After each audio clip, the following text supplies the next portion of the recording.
And it's time for data point as we focus on the 4 health bills that have been proposed by the government to be looking at some of the details, starting by a quick look through the 4 of them. 1. Primary Healthcare Bill 2023, there's the Social Health Insurance Bill 2023, there's also the Digital Health Bill 2023 and the Facilities Improvement Financing Bill 2023.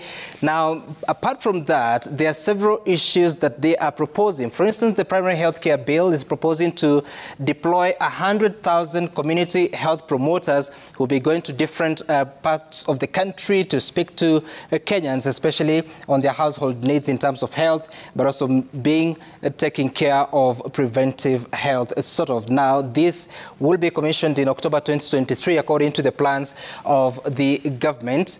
Looking at another provision of the primary health care, these are the dispensaries, the health centers.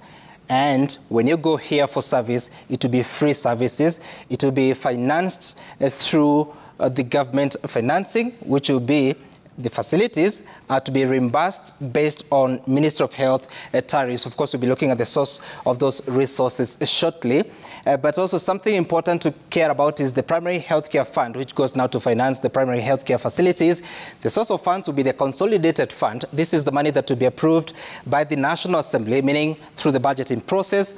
The County Revenue Fund, which will be approved by the county assemblies. Remember, at the county level, the assemblies also pass the appropriations bill, so the budgeting will also be able to take care of that.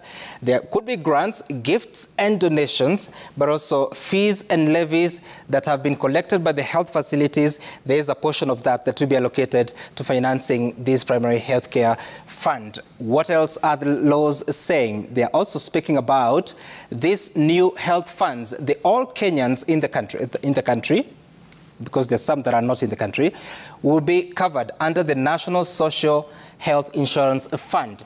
The Primary Healthcare Fund is also another fund that is being created.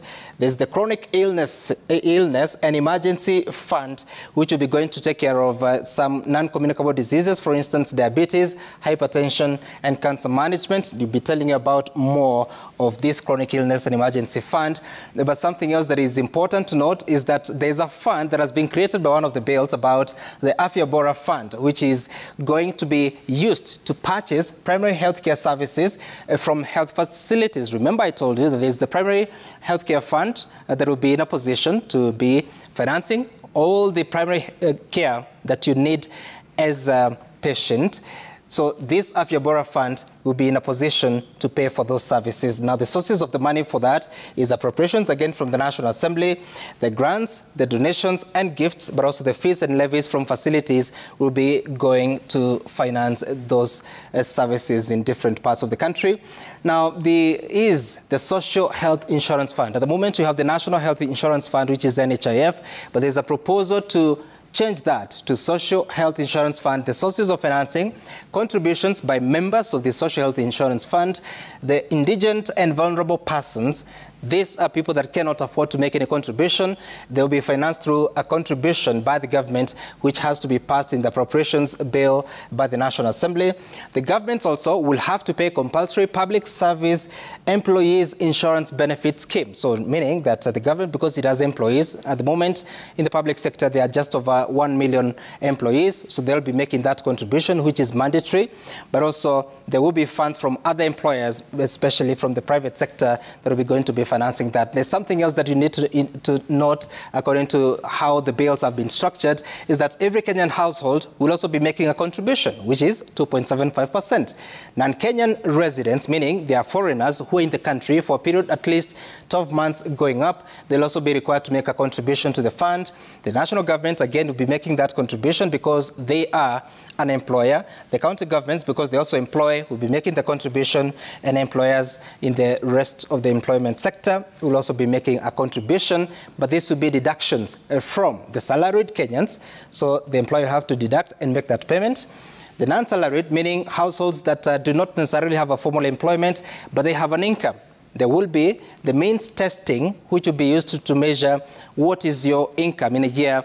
And of course, the payments will be annual, meaning 2.75% will be contributed once every year to make sure that every household is able to contribute that. And of course, you may remember that the Cabinet Secretary for Health, that is Nakhumicha Wafula, was saying that there will be an algorithm to determine what is this means testing. Now, the indigent and vulnerable, again, I told you, the government will be making that contribution. The prisoners, the government will also be making that contribution based on allocation from the National Assembly. Now, chronic and critical illness and emergency fund, this is one of the other funds that I was telling you about. This is applicable upon a patient depleting their social health insurance fund cover. So, meaning if you are ailing chronically and you've finished or depleted your cover, then this will be in a position to take care of you. The cover, it will also cover emergency treatment and the costs. But something important to note is that despite this contribution, nothing precludes any beneficiary from taking private health insurance cover. And of course, the benefits will be based on a tariff to be determined by the Ministry of Health. Now, let's take a look at some model pay slips. For instance, if your salary is 50,000 shillings, currently your NHF contribution is 1,200 shillings. Because of the new rate, 2.75%, that will change to 1,375 shillings. And therefore, at the end of the day, if you're to look at all the deductions, that is the NSSF, the housing levy, the pay as you earn, which is the tax, the NSHIF, and also anything else, the total deductions will be 10,084 shillings. You will take home, before anything else, before you spend, before you pay any loans, before you make any SACCO contributions, you'll be left with 39,916. It is important to compare that figure by what you are getting in January of this year. Before everything else changed, you are taking home 41,456. So that's a difference of slightly over, just below 2,000 shillings once this takes effect. If your salary is 200,000 shillings, how does it change? So, at the moment, your NHF contribution is 1,700, which is the maximum contribution from anyone. But 2.75% is 5,500. According to the text that you have seen, the contribution is on gross pay. Remember, Waziri Nakhumicha said that there are talks to make sure that this is capped at 5,000 shillings. If it is not capped, that will be the contribution. And of course, you see that the pay as you earn changes from 51,804 shillings to 51,234 shillings. The reason is, once you make a contribution to health insurance, then you benefit from insurance relief. But also there are conversations about whether that will remain or not in some new proposals by the National Treasury. Now, you see there, if that is deducted, you end up with 139,186. Upon considering the other deductions, in January, the same person was taking home 146,000 shillings, 31 shillings, which is the difference of just about 7,000 shillings once this becomes effective. If your salary is 600,000 shillings, of course, these are part of the minority in the country, the NHIF would change from 1,700, 2.75% of the gross pay would be 16,500 shillings. Again, remember the Cabinet Secretary said there are conversations to see if this can be capped at 5,000, but as the text provides at the moment, that is it. And that would lead you to 401,000 shillings, which is the take home before anything else.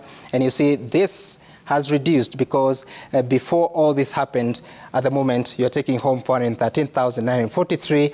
This would reduce to that if that becomes low. Now, let's take a look at among the highest paid. If your salary is 1,000,000 shillings, the NHF contribution is 1,700, but that would be 27,500. It obviously affects the payee because it reduces it by a few thousands of shillings because, again, of the health insurance, insurance relief rather.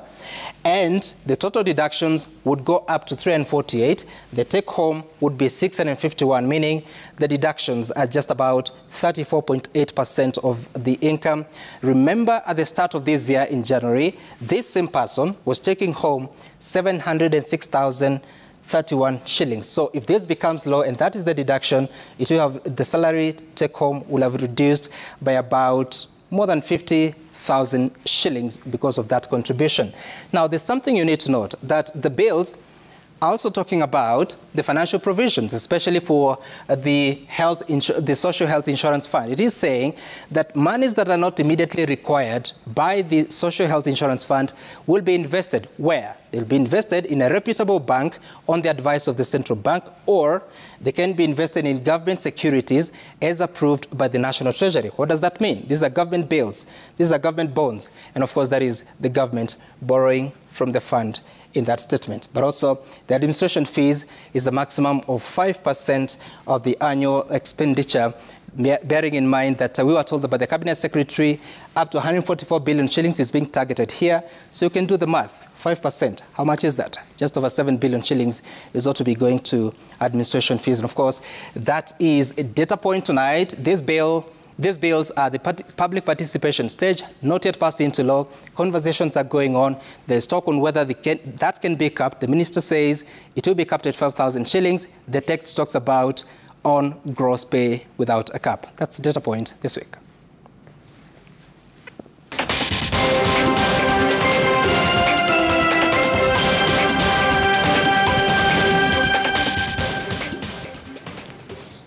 And to other news now, detectives in Kisii